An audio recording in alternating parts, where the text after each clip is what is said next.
Saudara, Mahkamah Konstitusi menghapus syarat ambang batas pencalonan presiden yang diatur dalam pasal 222 Undang-Undang Nomor 7 Tahun 2017. Menurut pertimbangan MK, persyaratan ambang batas pencalonan presiden bertentangan dengan pasal 6A ayat 2 Undang-Undang Dasar 1945. Penyampaian laporan tahunan 2024. Gugatan syarat ambang batas pencalonan presiden diajukan oleh beberapa pihak dan dalam perkara nomor 62, MK mengabulkan permohonan para pemohon. MK menilai meski tanpa ambang batas, aturan pencalonan presiden tidak serta-merta membuat calon presiden menjadi banyak.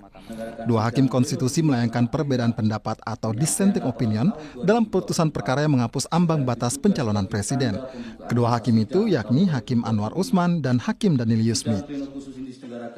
1. Mengabulkan permohonan para pemohon untuk seluruhnya.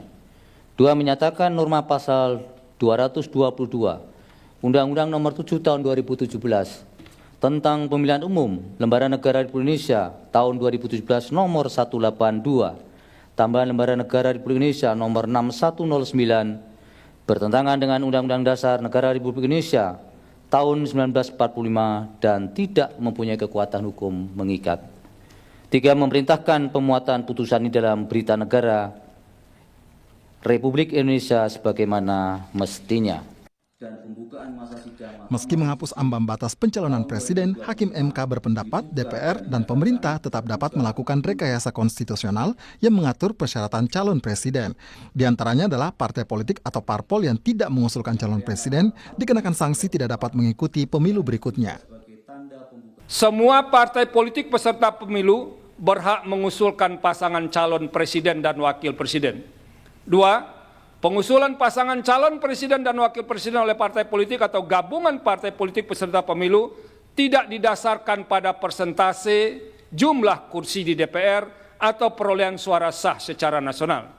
3. Dalam mengusulkan pasangan calon presiden dan wakil presiden, partai politik peserta pemilu dapat bergabung sepanjang gabungan partai politik peserta pemilu tersebut tidak menyebabkan dominasi partai politik atau gabungan partai politik sehingga menyebabkan terbatasnya pasangan calon presiden dan wakil presiden serta terbatasnya pilihan pemilih. 4. Partai politik peserta pemilu yang tidak mengusulkan pasangan calon presiden dan wakil presiden dikenakan sanksi larangan mengikuti pemilu periode berikutnya.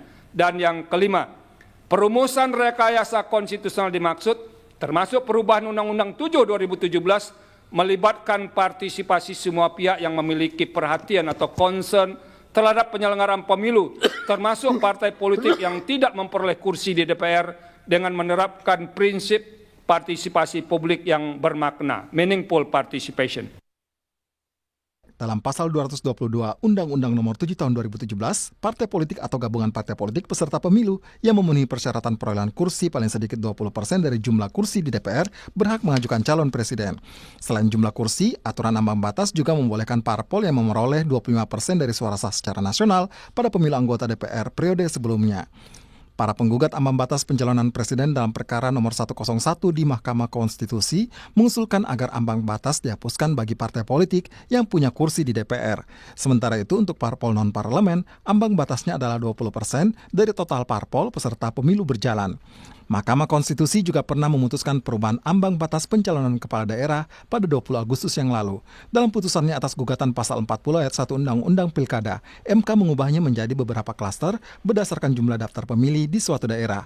Putusan MK itu menghapus syarat bahwa calon kepala daerah harus diusung oleh gabungan parpol dengan jumlah 20 kursi di DPRD atau 25% suara sah di pemilu tingkat DPRD. Tim Liputan, Kompas TV.